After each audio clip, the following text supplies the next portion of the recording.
We've talked long enough about putting New Jersey on a responsible path to $15 an hour minimum wage. Today, we start our way on this path.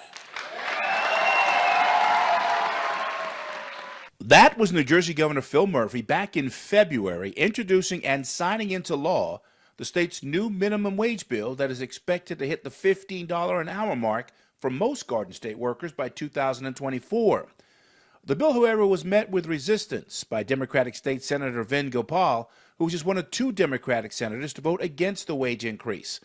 The two senators were supposed to introduce two bills at today's Senate Labor Committee hearing that would trigger a suspension of the scheduled increases in the minimum wage if there was a slowdown in the state's economy. But at the last moment, Senator Gopal pulled the bills from consideration.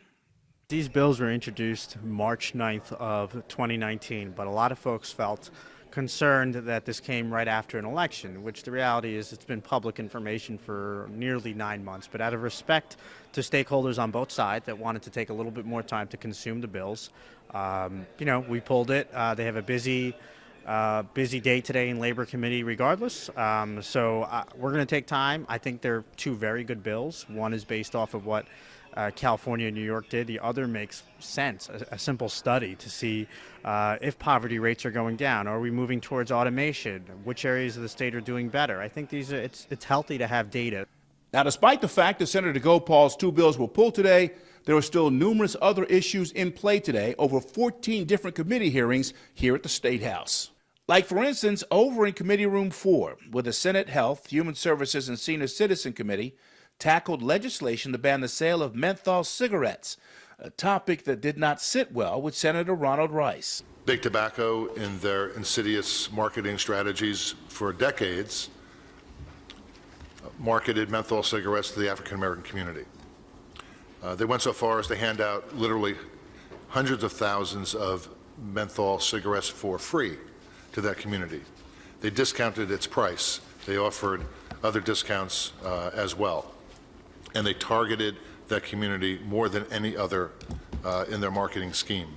So it's no surprise, it's no coincidence that 80% of all menthol tobacco products in this country are consumed by African Americans. I'm going to be quite frank, and I hope the media put the cameras on me.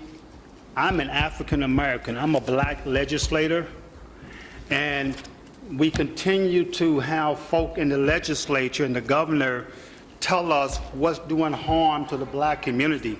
We know what harms us as a people and as a community, but yet we can't get certain bills passed.